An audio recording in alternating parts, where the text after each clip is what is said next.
Someone here says Trump and the incoming president of Mexico are already at odds on key issues. This by Tracy Wilkinson, filed this morning at 3 a.m.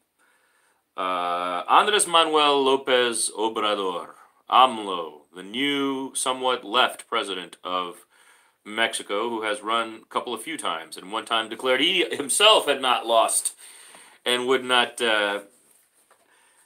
quit because he didn't believe the count was correct. That happened 2 elections past. He's the former mayor of Mexico City, I believe, has now become the incoming president of Mexico. So the left has kind of taken a spot here. Relations between President Trump and the incoming president of Mexico, Andres Manuel Lopez Obrador, were always going to be complicated, writes Tracy Wilkinson. The question is whether they will become toxic. Trump's threats to close all or parts of the U.S.-Mexico border have antagonized the incoming administration in Mexico City, which takes office on Saturday. This Saturday, AMLO will be the president of Mexico. And members of Lopez Obrador's transition team have sent mixed signals about their own intentions, creating uncertainty in Washington and among investors. The impasse in Tijuana, where several thousand mostly Central American migrants are stuck on the border, poses the first major test of relations between Trump and Lopez Obrador. But there is a long list of potential confrontations. In addition to differences on immigration, Lopez Obrador, a leftist, has hinted he may support legalizing some drugs.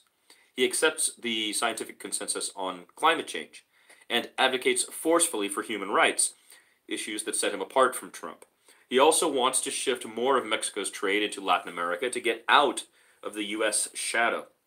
They are on a collision course, said Eric Olson, an expert on Mexico and Central America in the Washington office of the Seattle International Foundation and Advocacy Group. There are potentially many fault lines.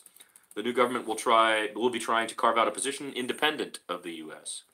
Lopez Obrador won his July 1st election with a large majority of the popular vote, giving him a strong mandate in Mexico, and he enjoys wide national approval. This is quite exciting. Despite the insults Trump hurled Mexico's way during the 2016 presidential campaign and his early months in office, the outgoing government of President Enrique Peña Nieto managed to work with the White House. And I think in some ways the fact that he wasn't more, aggressively anti-Trump probably hurt him in the election down there. But anyway, how this reporter, Tracy Wilkinson, suggests that this was achieved largely through back-channel diplomacy between Peña Nieto's powerful foreign minister, Luis Videgaray, and Trump's son-in-law and advisor. Hi, welcome, viewers. This is the anticlimactic non-show with your host. It is often anticlimactic, and it is not a show.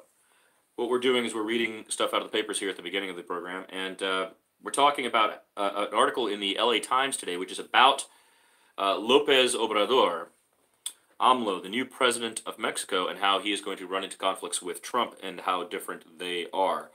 Speaking of the previous president, Peña Nieto, working with the White House, Tracy Wilkinson in the Times says that was largely achieved through back-channel diplomacy between Peña Nieto's powerful foreign minister, Luis Videgaray, and Trump's son-in-law and senior advisor, Jared Kushner. On some of his dozen trips to Washington, Videgaray went straight to the White House, circumventing the State Department, and Kushner was crucial in revising a new trade treaty among the United States, Mexico, and Canada to update NAFTA, which was a goal of Trump's. Peña Nieto, whose overtures to Trump helped send his approval ratings into single digits, you see what I mean, will reward Kushner on Friday by awarding him the Aztec Eagle, the highest honor that Mexico bestows on foreigners, will be given to Jared Kushner today, because tomorrow, Lopez Obrador, AMLO, takes over the presidency. Quote, Jared Kushner was extremely important in keeping relations on track, Geronimo Gutierrez, outgoing Mexican ambassador to the United States, said in Washington. Lopez Obrador and the party he leads are likely to look to Latin America for trade deals, looking south, Spanish and other concerns, and may withdraw from the U.S.-backed Lima group of South American countries trying to restore democracy in Venezuela, a pet project of the Trump administration. the Lima group of South American countries trying to bring democracy to Venezuela. Huge oil-producing country that is in chaos with its socialist government. For now, the Trump administration is putting out a welcome mat to AMLO, she means. Mexico's incoming foreign minister, Marcelo Ebrard, a former mayor of Mexico City, already has met at least twice with Secretary of State Michael R. Pompeo, and they are scheduled to meet again Sunday. Pompeo made a point of stopping to see López Obrador, Ebrard, and other members of their party during a whirlwind visit to Mexico City in July.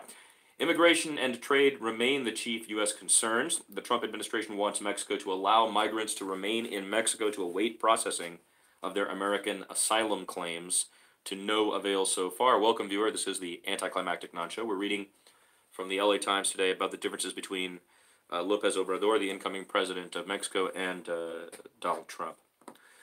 Quote, "It's very hard to understand right now exactly where the new Mexican government may be going on immigration," said Roberta Jacobson, who retired in May as U.S. ambassador to Mexico. Trump has not nominated a successor. Now, if I were him, I wouldn't either, right? You want to wait until the new president comes in, I would assume. Peña Nieto was seen largely as helping Washington through a policy critics called detention, retention, and deportation. Carlos Antonio Heredia Zubieta, an analyst at a think tank in Mexico City, said in a telephone briefing arranged by the Wilson Center in Washington, that's the Woodrow Wilson Center in Washington, with this writer, Tracy Wilkinson. López Obrador is unlikely to follow the same playbook, but his first letter to Trump was sufficiently positive and lacking in policy detail as to keep the U.S. president on his side. Quote, "Just spoke to President-elect Andrés Manuel López Obrador of Mexico. Great call. We will work well together!" Exclamation point, Trump wrote on Twitter on October 3rd. I love when people write, Trump wrote on Twitter instead of Trump tweeted. Because when will journalism catch up to the practical reality of our social media that's taken over the White House? Frankly, it's so large at this point. But anyway, Trump wrote on Twitter on October 3rd, "Just spoke to President-elect Andrés, we will work well together." In a subsequent speech in Miami outlining the administration's Latin America policy, National Security Advisor John Bolton barely mentioned Mexico, focusing instead on U.S. opposition to leftist regimes in Cuba, Venezuela, and Nicaragua.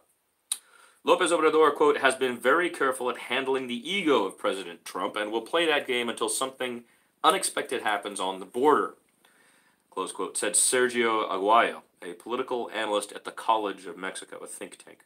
Aguayo thinks Peña Nieto, either deliberately or inadvertently, allowed the recent migrant caravan to cross Mexico to help Trump with his base before the midterm election, as the U.S. president stoked fear by warning of an invasion. We talked yesterday about the Sinclair Broadcasting Group putting out this scare tactic story about an invading horde from the South type of deal on hundreds of its stations, right? Radio and television stations.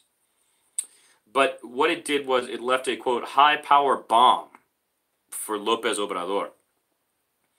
So Aguayo here is saying that the outgoing president of Mexico, either on purpose or by accident, let this thing happen to help Trump with his base. But in actuality, what it has done is left a high-power bomb, is the way he describes it, for López Obrador. Even a leftist president of Mexico has reasons to avoid antagonizing Trump. Well, duh, the whole world has to not antagonize the U.S. This is the problem we live in, that the U.S. has grown completely arrogant, way beyond its borders, has been going on for, 35 years now, 40 years now. Quote, "There's a difference between doing Washington's dirty work and having an ordered system that tries to recognize migrants' rights while also taking care of your own people," said Earl Anthony Wayne, who served as U.S. ambassador to Mexico from 2011 to 2015. They are trying to walk that line.